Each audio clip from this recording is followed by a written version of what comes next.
Assalamualaikum warahmatullahi wabarakatuh. Salam Om Swastiastu, Namo Buddhaya, Salam Kebajikan, Rahayu.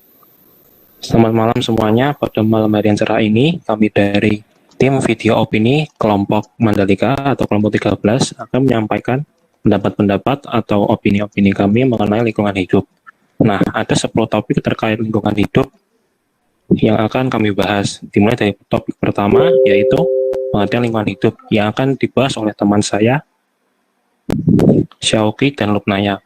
Kepada pembicara, saya persilahkan.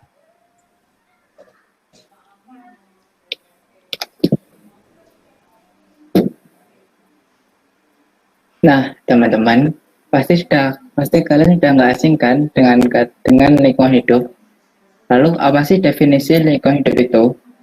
Nah, untuk lingkungan hidup bisa didefinisikan sebagai lingkungan yang terbentuk dari proses natural tanpa campur tangan manusia, yang terdiri atas sebagai sumber dari alam, baik berupa fisik, biologis, dan non-biologis. Untuk lebih jelasnya, saya arahkan ke Lupnaya.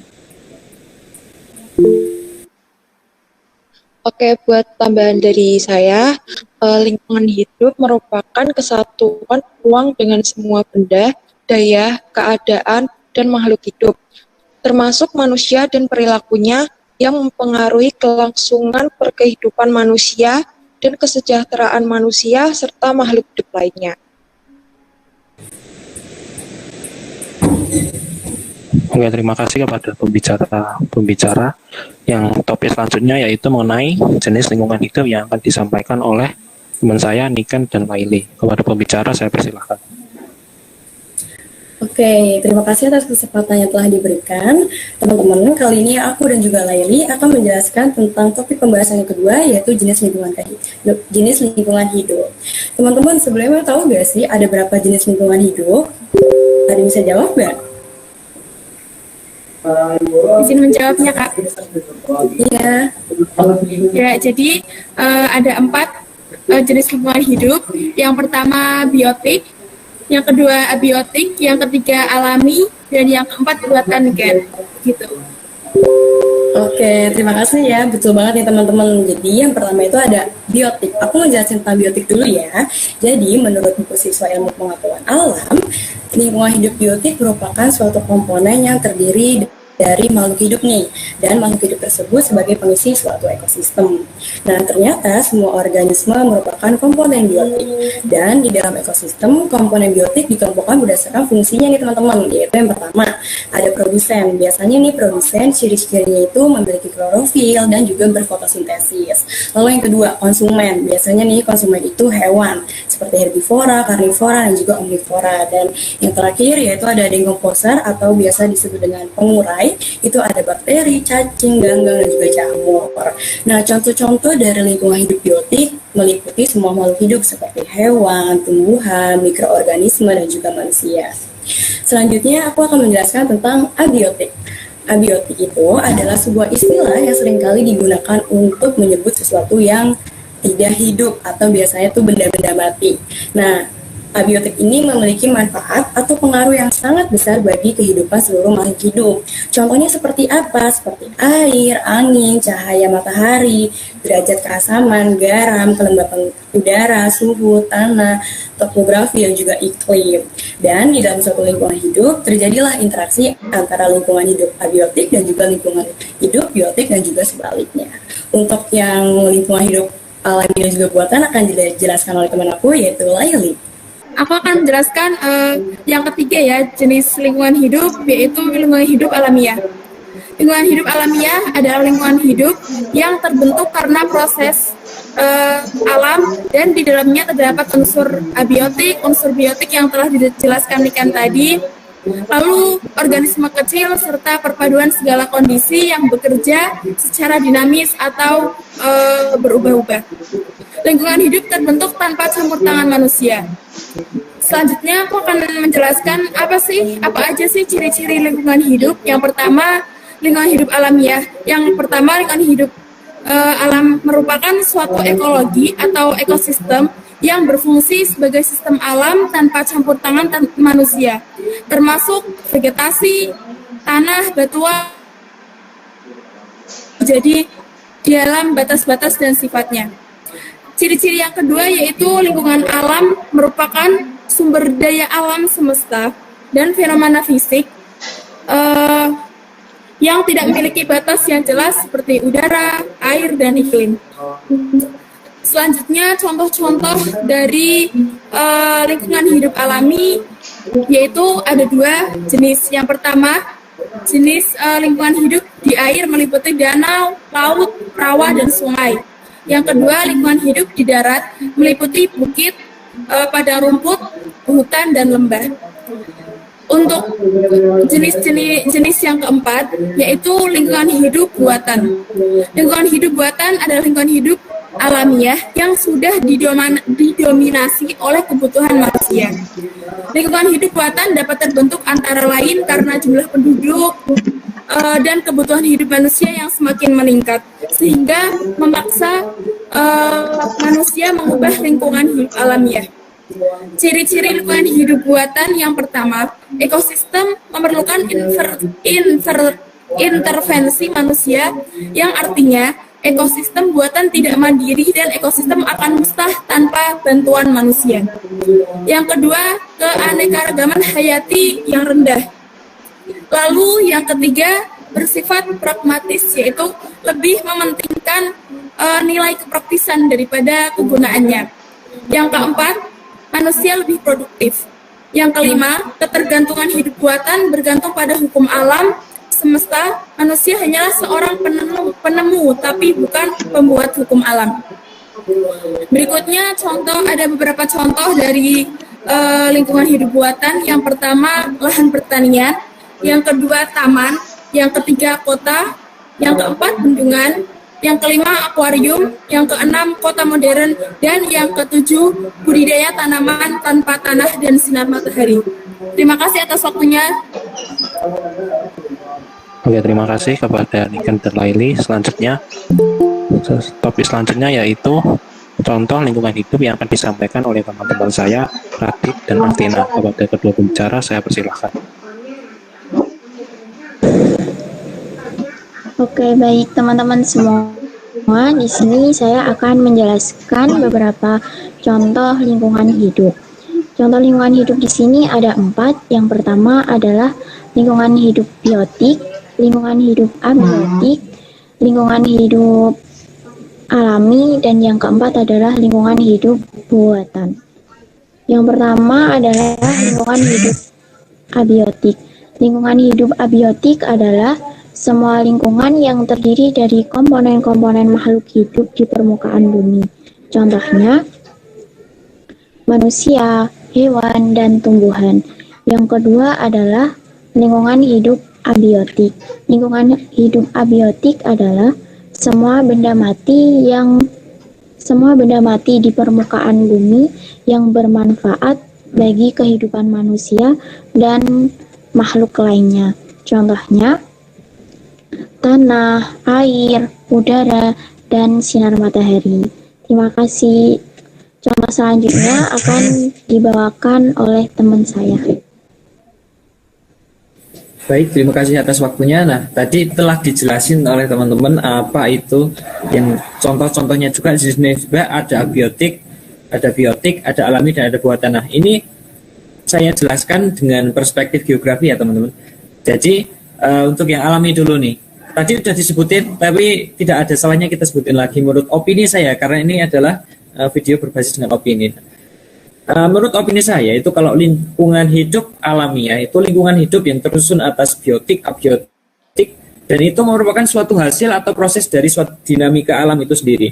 Nah, ini lingkungan hidup alamiah, ini biasanya digunakan sebagai sumber daya dan sumber hidup organisme-organisme banyak, seperti yang telah dijelaskan secara ekosistem itu seperti apa. Dalam perspektif geografi ini, lingkungan hidup alami itu ada banyak teman-teman, ada yang darat, ada yang di laut.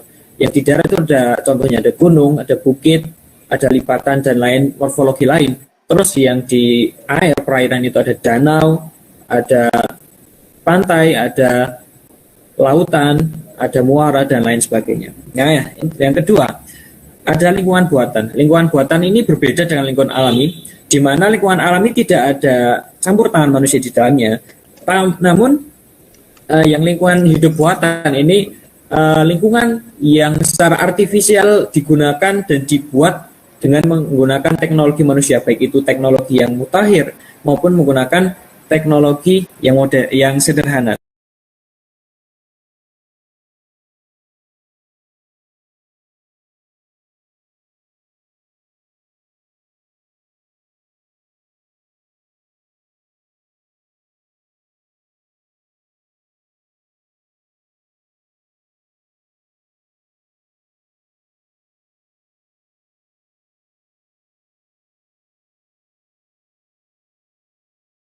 adalah tumbuhan-tumbuhan akan mati dan bumi ini akan gersang. Lalu impact apa lagi adalah tumbuhan-tumbuhan akan mati dan bumi ini akan gersang. Lalu impact apa lagi sih? Emang kenapa kalau tumbuhan mati itu gimana? Emang apa pengaruhnya buat kita? Ya banyak. Contohnya buat hewan-hewan yang ada di sekitar kita. Gimana sih kalau misal hewan-hewan itu cuma makan tumbuhan tersebut dan tumbuhannya nggak ada? Terus gimana cara dia mengkonsumsi makanan, cara dia bertahan hidup? Nah, disitulah dapat kita simpulkan bahwa tumbuhan itu sangat penting karena jika tidak ada tumbuhan tersebut, hewan itu tidak akan bisa bertahan hidup. Dan dari situ hewan-hewan satu persatu akan mati dan kita bisa melihat mana sih hewan yang bisa lebih kuat untuk bertahan hidup di dunia ini gitu. Jadi itu gambaran kecil aku mengenai pentingnya unsur abiotik untuk keberlangsungan hidup kita, dan akan dilanjutkan oleh teman saya Catherine untuk membahas tentang unsur biotik. Silakan Catherine. Terima kasih untuk rekan saya Nanda. Baik, saya akan melanjutkan penjelasan tentang unsur lingkungan hidup. Unsur lingkungan hidup yang kedua yaitu unsur biotik. Teman-teman mungkin tahu unsur biotik itu apa. Lebih lanjutnya saya akan jelaskan apa sih unsur biotik itu. Unsur biotik merupakan unsur lingkungan hidup yang terdiri atas makhluk hidup seperti manusia, hewan, tumbuhan, dan organisme kecil lainnya yang tidak dapat kita lihat dengan kasat mata. Unsur biotik ini terdiri atas tiga komponen. Tiga komponen. Yang pertama autotrof yang berfungsi sebagai produsen, di mana ia mampu membuat makanan sendiri dan makanan untuk organisme lainnya dengan cara fotosintesis. Yang kedua, heterotrof yang berfungsi sebagai konsumen, di mana ia akan memanfaatkan bahan organik dari produsen untuk memenuhi kebutuhan hidupnya karena ia tidak mampu untuk membuat makanan sendiri. Dan yang ketiga, dekompores yang berfungsi sebagai pengurai. Karena ia bertugas mengurai sisa-sisa makhluk hidup yang sudah mati yang dimanfaatkan sebagai senyawa organik yang dapat menyuburkan tanaman dan tanah. Terima kasih, sekian dari saya. Kembali ke moderator. Oke, terima kasih kepada Nanda dan Catherine. Selanjutnya kita akan membahas mengenai fungsi lingkungan hidup bagi makhluk hidup yang akan disampaikan oleh teman-teman saya, Kaila dan Antaries. Kepada kedua pembicara saya persilahkan. Oke, terima kasih Kak Hilal atas waktunya. Jadi di sini kayak yang udah dijelasin sama teman-teman aku nih, dari mulai pengertian, jenis, contoh, unsur-unsur lingkungan hidup juga punya fungsi loh yang sangat penting banget buat kita. Nah, lingkungan hidup ini memiliki beberapa fungsi yang sangat berpengaruh pada kelangsungan hidup unsur-unsur di dalamnya. Nah, fungsinya apa aja sih? Yang pertama itu sebagai tempat untuk mendapatkan makan. Lingkungan hidup itu menjadi sumber untuk mendapatkan makanan guna memenuhi kebutuhan. Dengan demikian, kehidupan makhluk hidup di dalamnya dapat berlangsung dengan baik. Nah, yang kedua itu ada sebagai tempat untuk beraktivitas. Lingkungan hidup yang baik itu bakal menjadi tempat untuk beraktivitas yang menyenangkan. Sebagai makhluk sosial, manusia pasti berinteraksi dengan orang lain sehingga membutuhkan tempat yang layak untuk melakukan aktivitas. Nah, yang ketiga itu salah satu yang penting banget yaitu sebagai tempat untuk tinggal. Lingkungan hidup itu dapat menjadi tempat tinggal yang nyaman dan aman bagi makhluk hidup. Karena itu, kita harus selalu nih menjaga kelestariannya agar kehidupan di dalamnya dapat berlangsung dengan baik. Nah, selanjutnya bakal dijelasin sama teman aku, Ilva. Oke, di sini saya izin melanjutkan pernyataan dari Kaila. Kita akan membahas tentang fungsi lingkungan hidup. Nah, yang keempat itu sebagai penyedia sumber daya alam. Nah, di mana sumber daya alam ini contohnya itu seperti bahan bakar fosil, gas bumi, air, maupun sebagainya. Nah, sumber daya alam tersebut akan dimanfaatkan manusia untuk memenuhi berbagai kebutuhan hidupnya. Misalnya saja nih, gas alam dan minyak bumi akan diolah menjadi bahan bakar, dan air pun juga akan digunakan manusia sebagai bahan pokok utama untuk hidup. Nah, yang kelima nih, sebagai penyedia air. Nah, kita semua tahu ya, di sini semua makhluk hidup dari manusia, hewan maupun tumbuhan itu pastinya membutuhkan air untuk bertahan hidup. Nah, karena itu air ini menjadi komponen yang sangat penting bagi kehidupan di bumi.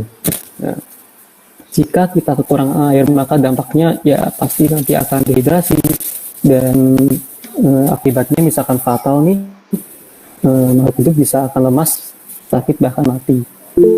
Nah, oke, yang terakhir itu lingkungan hidup juga mempunyai fungsi sebagai penyedia oksigen. Nah, kita semua tahu nih, pasti semua makhluk hidup ya, tidak terkecuali manusia, itu pasti membutuhkan oksigen untuk hidup. Nah, untuk respirasi juga, bahkan juga untuk bernapas ya. Nah, sama halnya seperti air, jika kita kekurangan oksigen, maka hidup akan lemas, bahkan mati. Waktu dan tempat, saya persilakan untuk moderator. Oke, terima kasih kepada Kak Hila dan Ilva. Topik selanjutnya yang akan kami bahas yaitu mengenai penyebab kerusakan lingkungan yang akan dibahas oleh teman saya, Akbar. Kepada pembicara, saya persilakan. Oke, terima kasih atas waktu yang telah diberikan. Nah, selain memiliki fungsi, ternyata lingkungan hidup ini juga memiliki banyak kerusakan. Faktor kerusakan dari lingkungan hidup ini ada dua. Yang pertama, faktor alam, dan yang kedua, faktor akibat ulah manusia itu sendiri. Kerusakan lingkungan hidup faktor alam dapat berupa bencana alam seperti banjir, tanah longsor, dan kebakaran hutan. Seperti yang kita ketahui, banjir yang terjadi dapat merusak beberapa lingkungan seperti persawahan dan lingkungan perumahan masyarakat.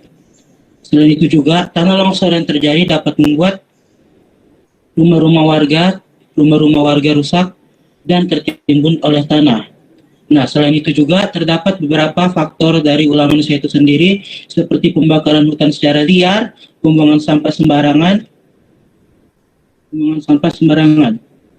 Selain itu juga ternyata selain faktor alam dan faktor ulah manusia, ternyata kedua faktor ini saling berkaitan satu sama lain.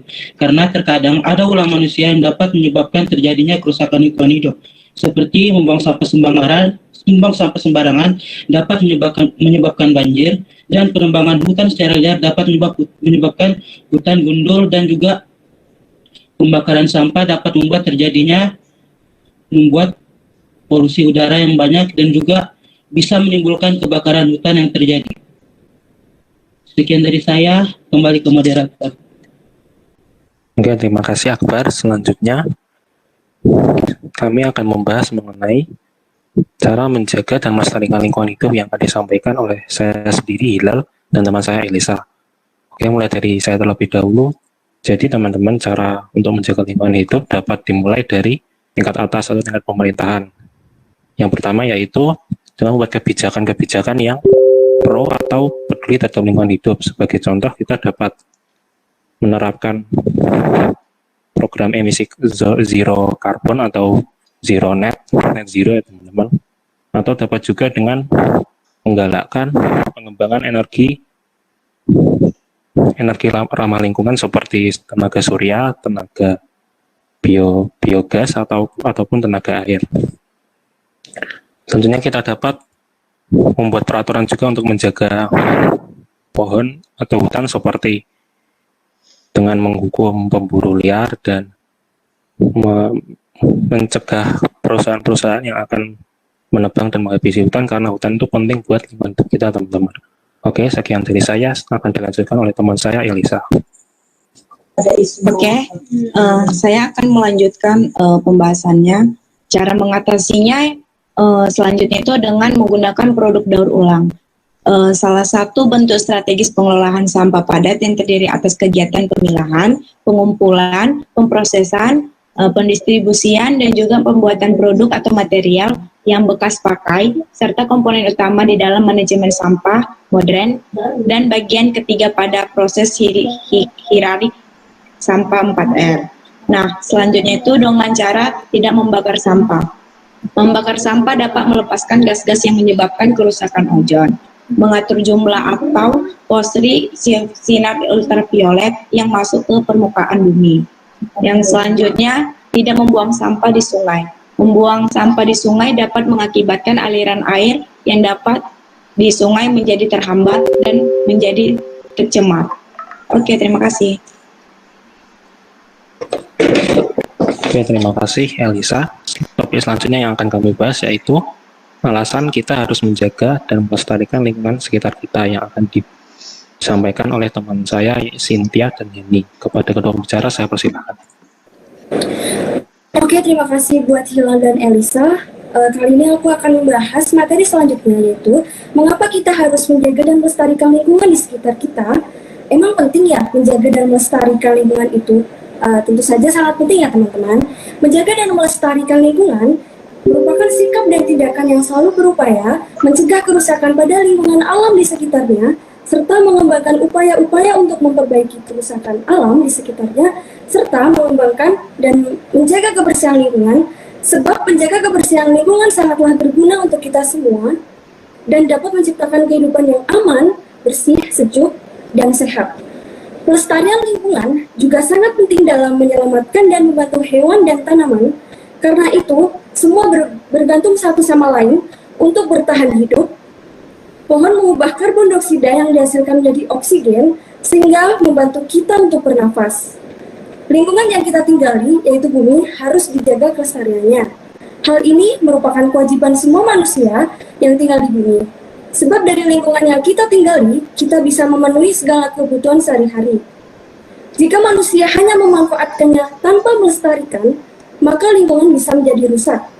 Dampak dari kerusakan lingkungan tersebut nantinya akan dirasakan oleh manusia sendiri, bahkan juga makhluk hidup lainnya. Nah, apakah teman-teman telah turut aktif mengusahakan pelestarian lingkungan di sekitar? Oke. Di sini aku juga bakal menyebutkan nih beberapa manfaat menjaga kelestarian lingkungan, diantaranya. Yang pertama adalah terhindar dari penyakit yang disebabkan lingkungan yang tidak sehat. Yang kedua adalah lingkungan menjadi lebih sejuk. Yang ketiga adalah bebas dari polusi udara. Yang keempat adalah air menjadi lebih bersih dan aman untuk diminum. Dan yang terakhir adalah lebih tenang dalam menjalankan aktivitas sehari-hari. Selanjutnya kita dilanjutkan sama teman saya adalah Heni, silahkan. Oke, kenapa sih kita harus menjaga lingkungan? Nah, menjaga lingkungan merupakan tanggung jawab kita bersama sebagai umat manusia. Banyak sekali sumber daya alam yang harus benar-benar kita jaga dan lestarikan demi kelangsungan hidup kita bersama kelak kemudian. Apabila manusia hanya memanfaatkannya tanpa ada pelestarian, maka yang terjadi adalah lingkungan yang rusak. Nah, dampak dari kerusakan itu pun nantinya akan dirasakan oleh manusia itu sendiri.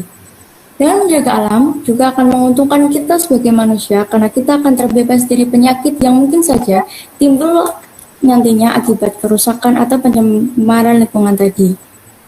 Terkait apa yang akan terjadi jika manusia tidak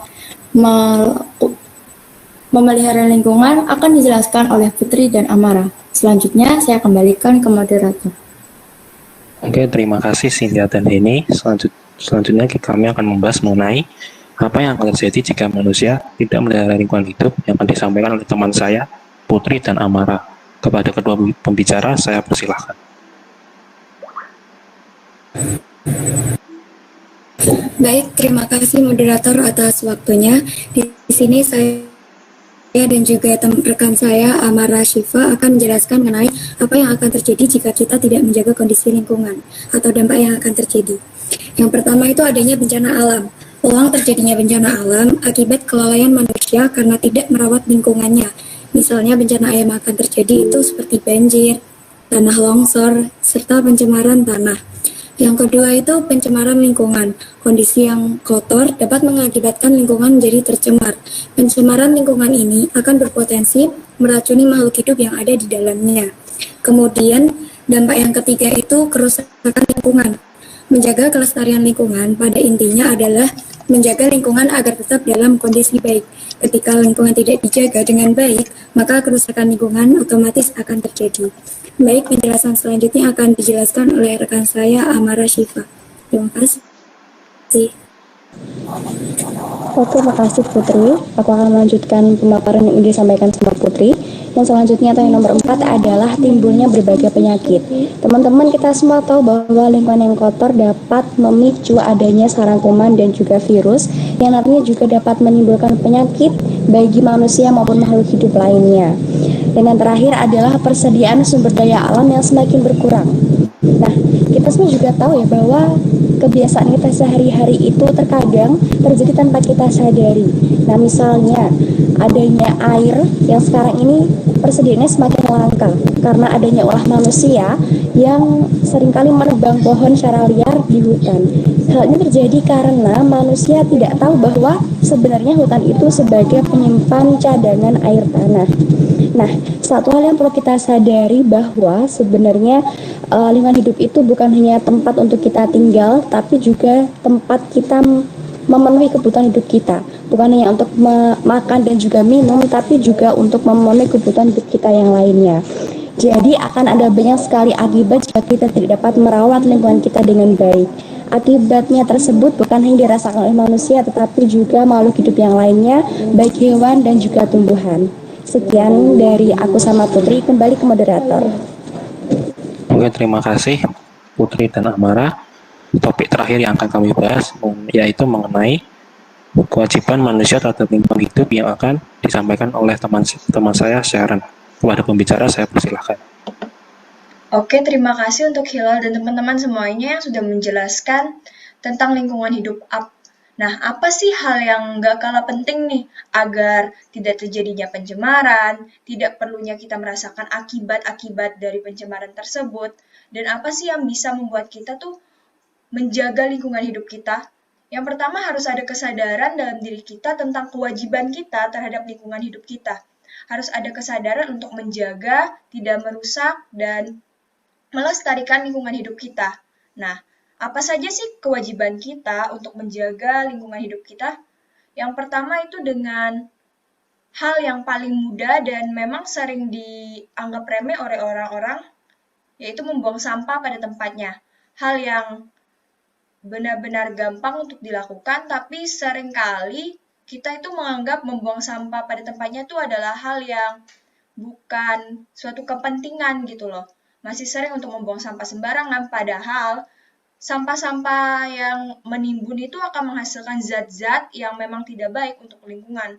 Yang kedua, dengan menebang pohon sembarangan atau memetik tanaman secara sembarangan. Kadang tangan kita usil nih, lagi jalan lihat, ada bunga bagus lalu kita petik, itu juga merupakan salah satu hal yang membuat kita itu tidak menjalankan kewajiban kita terhadap lingkungan dengan merusak lingkungan kita sendiri.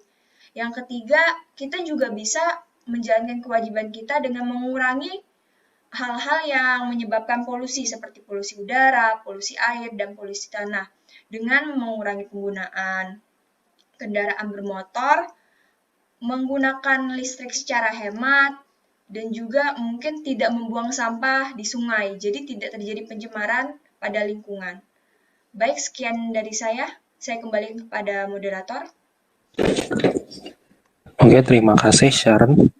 Nah, bahasan kami pada kesempatan ini telah selesai teman-teman. Nah, berdasarkan opini-opini yang telah disampaikan oleh kami, dapat diambil kesimpulan yaitu bahwa setiap unsur-unsur dari lingkungan itu baik biotik maupun abiotik dapat berdampak baik maupun buruk kepada manusia, hewan, dan tumbuhan, dan kepada semuanya ya intinya. Oke, jadi penting juga bagi kita untuk menjaga lingkungan hidup kita ya teman-teman. Oke, sekian dari kami. Apabila ada kesalahan baik dalam penyampaian kata, opini, ataupun yang lain, kami mohon maaf.